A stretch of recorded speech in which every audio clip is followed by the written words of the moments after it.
En esta primera parte de la tectónica de placas hablaremos de cómo se mueven estas placas y las dos teorías, la de la deriva continental y la de la tectónica de placas. Y antes que nada explicaremos cómo se mueven estas placas.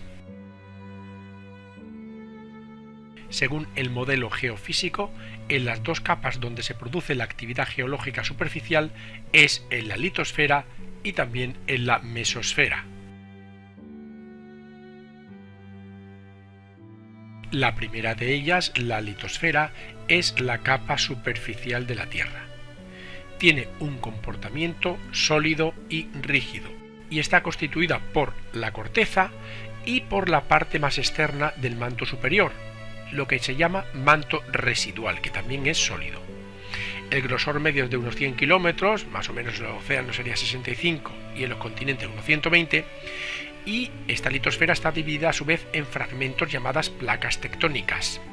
Por tanto, estas placas serían como una especie de puzzle que flotan sobre la mesosfera y se mueven empujadas por las corrientes de convección. Las fricciones y choques entre las placas generan seísmos, erupciones volcánicas, cordilleras, pliegues o fallas. La litosfera, a su vez, se encuentra flotando sobre una capa pastosa denominada astenosfera, que es la parte superior de la mesosfera. Se trata de la zona superior del manto terrestre ubicada justo debajo de la litosfera y llega desde los 30 o 130 kilómetros hasta los 660. Y se compone de materiales silicatados en estado sólido y semifundidos, que permiten la deriva continental, es decir, que se muevan los continentes.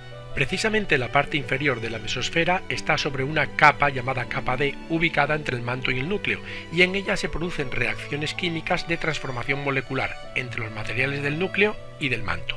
Estas reacciones emiten una gran cantidad de energía calorífica que eleva la temperatura de enormes masas del manto, ascendiendo hacia la litosfera, y a esto se le llaman corrientes de convección, desplazando las capas tectónicas.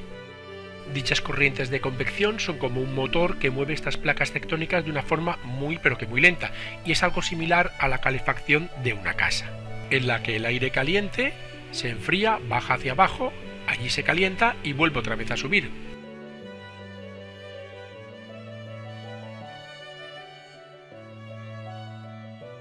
Y el origen de todo esto está en la teoría de la deriva continental que vamos a explicar. Su ideólogo fue el meteorólogo y geofísico alemán Alfred Wegener, que la plasmó en el libro El origen de los continentes y los océanos. Esta teoría dice que se desplazan las masas continentales unas respecto a otras. ¿Y cómo lo desarrolló? Bueno, pues la desarrolló a partir de observaciones empíricos racionales, pero no pudo explicarse de manera adecuada hasta la década de 1960 con la teoría de la tectónica de placas. Wegener planteaba que hace 200 millones de años solo existía un supercontinente Pangea, rodeado de un solo océano, Pantalasa. Pangea se fragmentó en continentes más pequeños que fueron derivando hasta las posiciones que ocupan actualmente. Y las observaciones en las que se basó fueron en las geográficas, las geológicas, las paleoclimáticas y las paleontológicas. Las primeras son muy claras, hay una gran coincidencia entre las formas de las costas de los continentes, especialmente entre Sudamérica y África, y esta coincidencia es aún mayor si se tienen en cuenta no las costas actuales, sino los límites de las placas continentales. Además hay coincidencias de estructura geológica situadas en continentes alejados que, al unirse entre sí, coinciden con el antiguo supercontinente Pangea, por ejemplo, cadenas montañosas, valles fluviales, etc. En tercer lugar están las coincidencias paleoclimáticas, ya que se basa en zonas que hoy tienen climas diferentes pero que en la antigüedad compartían un mismo clima. Y por último, las coincidencias paleontológicas, ya que se han encontrado restos fósiles de un mismo organismo en continentes que están hoy en día separados. Y una vez determinó las 4 coincidencias, lo que hizo Wegener fue desarrollar su hipótesis. Dijo que los continentes estaban formados por silicatos de aluminio, llamados sial, y estos silicatos flotaban sobre una capa de magnesio llamada sima, que era mucho más densa y de naturaleza semisólida, permitiendo los desplazamientos de los continentes. Pero esta teoría fue rechazada inicialmente por la ciencia oficial, porque no explicaba cómo se fragmentó Pangea y porque no decía qué fuerza desplazó los continentes hasta la situación actual, aunque luego la ciencia oficial tuvo que retractarse. En esta diapositiva podemos ver una recreación sencilla de cómo se rompió el supercontinente Pangea y los trozos derivaron hasta la situación actual. Como hemos dicho antes, 50 años después se demostró la teoría de Wegener y estos fueron los movimientos de los continentes en los últimos 250 millones de años. El más destacado es el que ha afectado al tamaño y a la disposición de los continentes, que pasaron de ser casi inexistentes hasta ocupar un tercio de la superficie en la actualidad. En este vídeo podemos ver todos los cambios que han sufrido a lo largo de la historia geológica de la Tierra.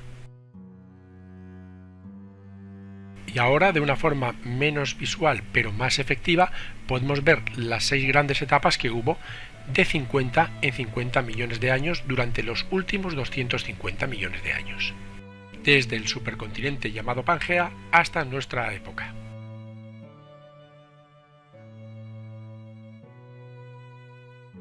Y la tectónica de placas es la demostración de la teoría de la deriva continental 50 años después de que Alfred Wegener la postulara.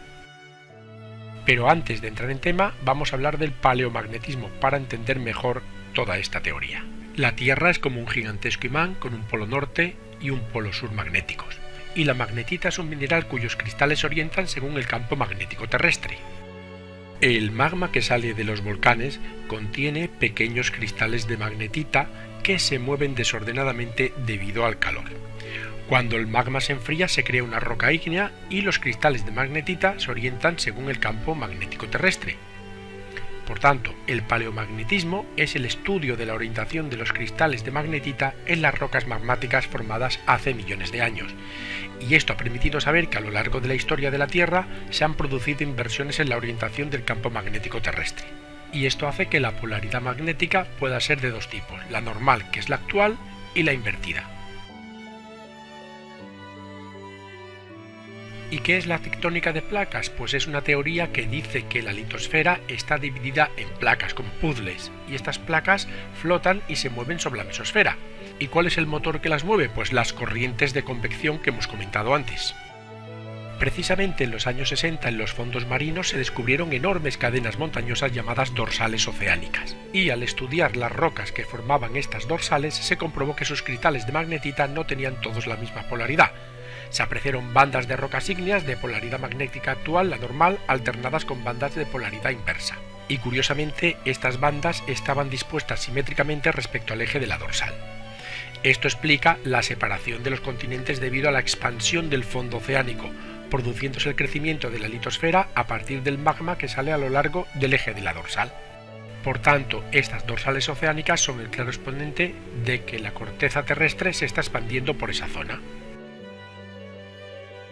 Y estas dorsales oceánicas están por todo el planeta, como podemos apreciar en la siguiente imagen. Dichas dorsales son como una especie de costuras que rodean toda la superficie del planeta y la cosen entre sí, algo que queda muy patente en esta siguiente imagen. Vemos que están por el Atlántico, el Pacífico y el Índico. Gracias a todo esto podemos saber la edad del fondo oceánico. En este mapa podemos ver que en rojo sería el fondo oceánico más joven, que está junto precisamente a las dorsales, por ejemplo en la centroatlántica, mientras que en azul tenemos el más antiguo, por ejemplo junto a las costas norteafricana y norteamericana. Es decir, que mientras más lejos de la dorsal, más antiguo es el fondo marino, porque está creciendo por la misma dorsal oceánica. En resumen, que la tectónica de placas es una teoría que explica varios conceptos. Por ejemplo, la forma en que está estructurada la litosfera, la porción externa más fría y rígida de la Tierra. Explica también cómo las placas tectónicas que forman parte de la superficie de la Tierra se deslizan sobre el manto terrestre fluido, cómo se formaron las cadenas montañosas, es decir, la orogénesis. Asimismo, da una explicación al hecho de que los terremotos y los volcanes se concentran en las regiones muy concretas del planeta, por ejemplo, el cinturón de fuego del Pacífico, que veremos en la parte 2, o a la ubicación de las grandes fosas submarinas junto a islas y continentes y no en el centro del océano. Y esto ha sido todo, muchas gracias por escucharme y espero que te haya servido de ayuda. Para más información entra en yucam.com.